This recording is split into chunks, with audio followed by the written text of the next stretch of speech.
Welcome to Inside Tacoma. I'm Elisa O'Hanlon. Today, my guest is Pierce County Auditor, Julie Anderson. Hi, Julie. Hi, thanks for having me back on. Yeah, really excited to have you back. Is there an official title, like Ms. Auditor? Or I can tell you I hate Madam Auditor, Okay. so just call me Julie. That's the best way to go. Okay. Everybody, just Julie. Just Julie. Yeah. I appreciate that. Things are pretty busy for you in the auditor's office. Oh, yes. Yeah. We are super busy. There's two big things happening in March, almost on top of each other. One is the presidential primary. That's the election day is March 10th, and then we're kicking off this decennial census, so the 2020 census, and that self-response portal opens March 12th. So two really big things for America and our community happening in March. Yeah. So and you've been our auditor for a long time now, but this is 10 years now. And it's flown by, which means I'm having fun. So tell me about all the fun that the presidential primary is. Well, our phone lines are having a lot of fun, Okay. I'll tell you, because the presidential preference primary is something that only happens every 4 years, and sometimes the legislature cancels it and it doesn't even happen every 4 years. It always creates questions, and it's not your typical election, and in fact, it's not really an election, right? Okay. This is an event that is about the two major political parties inviting registered voters to have input on their nominating process to help them select their nominee at their national convention. Okay. So it's not a direct election. We're going to have that November 3rd. A couple of things have raised points of confusion and consternation with voters that I really need your help clearing up. So this looks normal enough. This is the normal ballot envelope that you would get. You can see that we've reminded you what date the election is. And we've got a really neat insert in here that answers a lot of questions that people have, but people seem to just kind of toss that out and not read it. Guilty. And this and this is where the questions begin. Okay. People will immediately notice that on the return envelope, in addition to your normal voter declaration, where you pledge that you're over the 18, you're qualified to vote, you're a registered voter, you're only going to vote once, yada, yada, yada, you are also going to have to make a selection about which election you're going to participate in. Because these ballots, this is something you don't normally see. You never see color on our ballots. Okay. And every ballot in the state right now looks just like this, and every envelope in the state looks just like this, because this is one uniform state election event. You're going to see blue and you're going to see red. And what I like to tell people is you need to pick a lane and you need to stay in it. So you need to pick the blue lane or the red lane on this envelope, and then you need to vote the corresponding color on this ballot. Okay. Right? So people aren't used to doing that. I imagine that there's some discomfort with that, because that's not the way we have to do things. Washington State is very proudly not partisan, meaning you don't register by political party when you register to vote, and that's why we have to do this every 4 years if we run a presidential preference primary. If you were already a registered Republican or a registered Democrat, I'd know exactly what color ballot to send you for this election. No problem. But you're not registered by party, so I have to send you a universal ballot, if you will, and you have to tell me which election you're going to vote in. And you're not registering by party when you do this. This is going to be public information, again, by state law and by party choice. This is going to be public information for 60 days. So the choice that you make will be on your voter registration record for 60 days, and then we expunge it permanently from your voter registration record. But during that 60 days, heads up, the political parties are going to get... And that's state law, the 60 days. That's state law, yeah. Okay, so... but the political parties will get this information because part of the purpose, in addition to helping them pick their nominee for the national convention, the other purpose is for the political parties to define who their members are. Okay. because we don't register by party. So Okay. that's why state law and the state legislature have us give them this information. Another way to think about this is these are two private corporations, the two political parties, and this is a membership activity, if you will. Okay. And this is about their internal nominating process. Okay. So it's not a direct election. So if Okay. you'd like to play in these clubs, participate in this primary. Okay. All right. So when we get to the November election, what I've indicated for myself here, whether I'm Democrat or Republican, that doesn't apply in the November election. It doesn't. It doesn't. This is only for March 10th. Okay. That you pick a lane and stay in it. After that, you can take any exit ramp you want to. Okay. And you can vote for a mixture of candidates from different Okay. parties, for governor, for Congress, Okay. and for president of the United States. We go back to our tried and true top two primary system Okay. in Washington State. Okay. This is just for March 10th. So so March 10th, I almost even want to call it an exercise, not necessarily a direct election. Right. So what I'm doing is I'm picking which party that then I want to let them know who I would like them to Yes. choose as their nominee. Yes.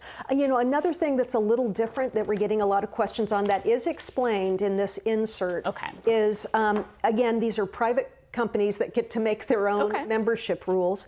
And the Democrats made a selection called uncommitted delegates. Okay. That's not available on the Republican side.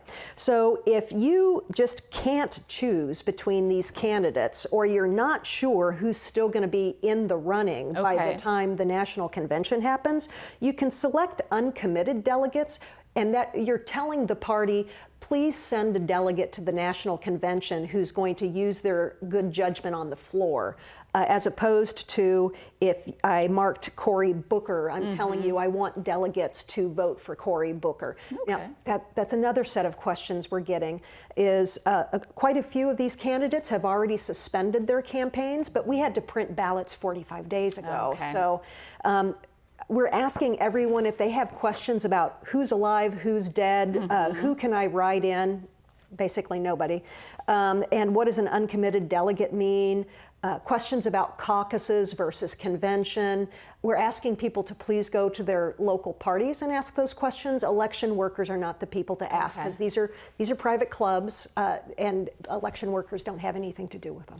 So if they call you and your response is go to the party, how do they find the party information? That information is provided on that insert, but Okay. also on our webpage, Okay. piercecountyelections.org. Okay. We've provided local links and state links. Okay. And we've also provided caucus dates Okay. for you. Okay, so you can find out all the information about how to get advice from the party and clarification from the party. Yeah, your web browser is your friend in Yeah. this election Yeah, yeah. in terms of which candidates are still in the running, how to find your local party, and what the convention dates are. Okay.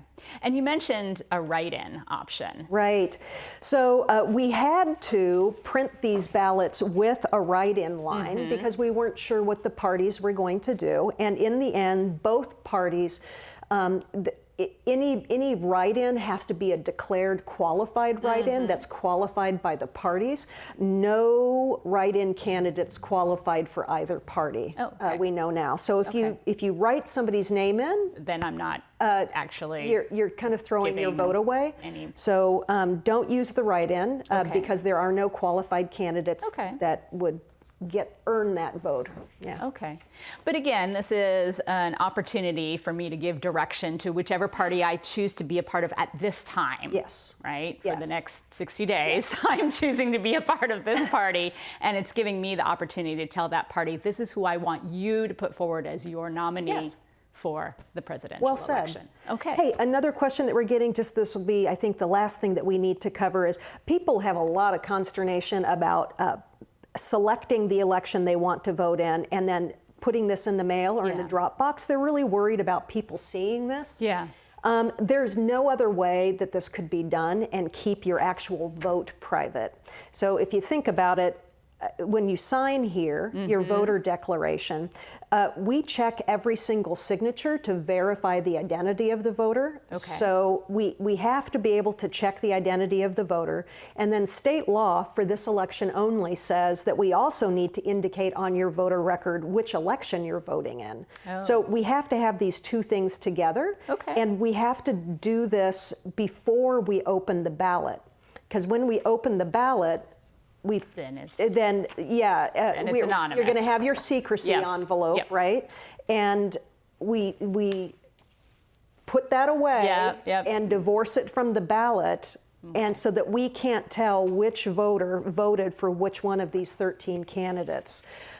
So that's why it's done that way. It's exactly the way it was done in 2016, and Okay. the political parties were satisfied and didn't request any changes. So Okay. don't get mad at us about this. And if you're worried about your nosy neighbor, use one of our 46 drop boxes. There you go. Yeah. Okay. All right. Well, it takes a lot of workers, both paid and volunteer, to pull off these elections. Right. So- Well, we don't use volunteers. Okay. Just FYI. Boy, I've been auditor for 10 years now. Yeah. One of the very first things I did was professionalize every position. Excellent. Yeah. Yeah. So they're out there fielding all these questions. Yes. And it's always a chore to make sure that these are counted in a timely manner and accurately. And now they're fielding, this is confusing, quite frankly. Right. So there's a lot of detail in every Yeah. election, but then there's extra question Yep. and emotion behind this election. Yeah. And our election workers are really taking it on the chin. So I would just ask your viewers, you're not going to have a chance to hug an election worker, but if you do call with a question, Okay. just know that a lot of the high emotion, high rhetoric, and the reactivity in our Yeah. country right now is really displaying itself on social media, which we need to respond to, and also on the phone lines. And just take it down a notch. Be calm. We're happy to provide you with information. We're glad that you called. Yeah, yeah. But remember, this is not our activity. Yeah. It We're is just conducting it on the behalf of the political parties. of these parties, Yeah. so they can get input, so Yeah. they can advance the nominee that they feel is most reflective Right. of those of us in Washington State. That's right. So, okay, so this is going on March 10th It across is. the state. It is, and Right? because it's earlier than it has been in the past, Right. we're a more relevant state, we're getting more attention. You're seeing candidates come into Right. the state, not just to fundraise, but to campaign and hopefully pay attention to our unique state issues. So Yeah. we are happy about that. Yeah. Okay. All right. So as the national news talks about this is what's happening in New Hampshire and Nevada, they'll be talking about what's happening Right. in Washington. And we did argue, by the way, Yeah. the Secretary of State Kim Wyman and county auditors, we argued hard with the legislature Yeah. and with the political parties to allow unaffiliated voters to participate. And it's like a decade or so ago, you were able to say that you were unaffiliated Yeah. or independent. And we lost that battle, unfortunately. So this is only if you're willing to declare that you are a Republican or that you prefer the Democratic Party. So At least for the next 60 days. yes, it's exactly right. Thank you. Okay. Yeah.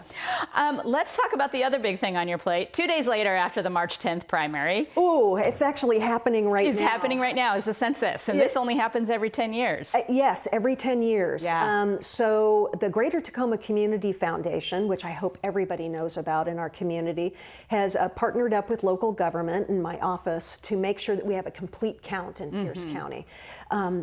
I think a lot of, because we only do this every 10 Yeah. years, I think people forget. And of course, there's a whole generation of people that haven't experienced the census, so it's new every 10 years. And yet it's the same and has been for over a century. My child right? was only 10 when the last census occurred. So now that she's 20, this Right. is entirely new to her. Right. So here's what hasn't Yeah. changed. What hasn't changed is it's mandatory. It's the law. Everybody has to respond to the census. It's also a head count. That hasn't changed. This isn't that long form questionnaire where we ask you what car you drive and how many refrigerators you have. That's not it. What?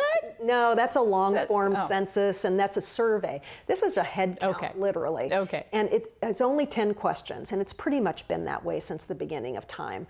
And it's all tied to your address, They want to know who's living in your household on April 1st. There's some race and ethnicity questions, age, birth date, and there is no question about citizenship or legal status. I was alarmed to hear yesterday that 50% of Americans surveyed still thought that there was going to be a citizenship question on, which was briefly considered by the federal government, but that is not on the survey. Because this is a head count. This is about how many people are residing. And where they live. And where they live. And the job of the count is to count everybody that's drawing breath in America. Count them once, only once, and in the right place. So it's a pretty simple exercise, but getting that message out to every nook and cranny in our community is a challenge. We've got people that don't speak English as a first language or don't speak English at all. We've got people who are tuned out.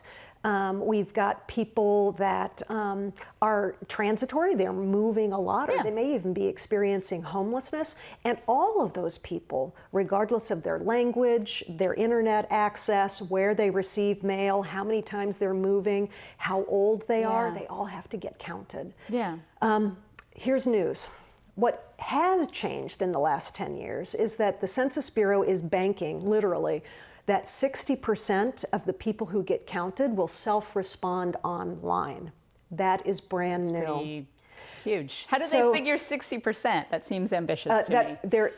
When I said banking on it, that their budget assumptions are assuming that 60% of Americans will get counted through a self-response online, which means they're trying to save money on postage, printing, and all that stuff by not mailing questionnaires to every household. So on March, Census Day is April 1st. I think a lot of people remember that, but we're really having a census period. No fooling on April 1st.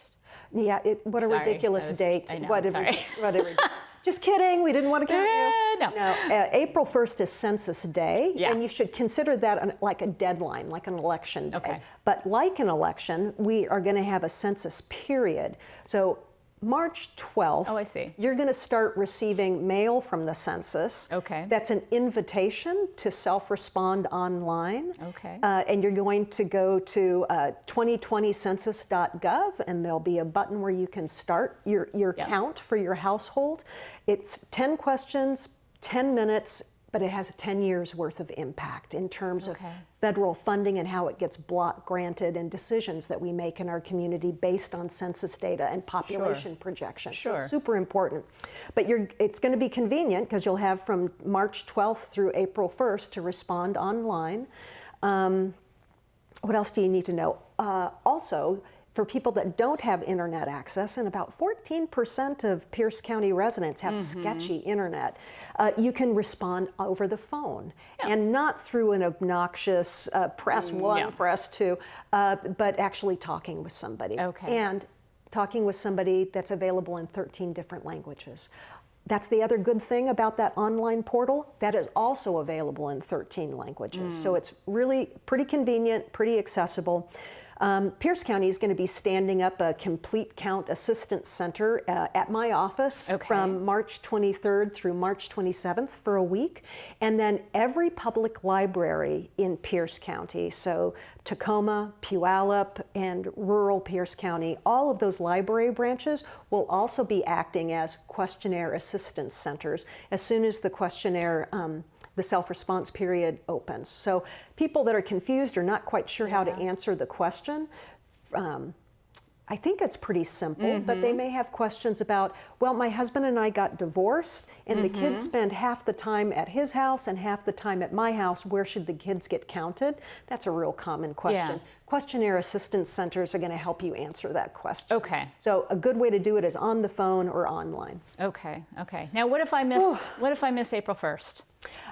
They are going to come looking for you. The other reason that the census is doing an online and by phone response period is they don't want to send enumerators or census workers knocking at your door. And I think that's what most people remember is they mail you a form, and if you don't get it or you don't send it in, somebody comes knocking at your door.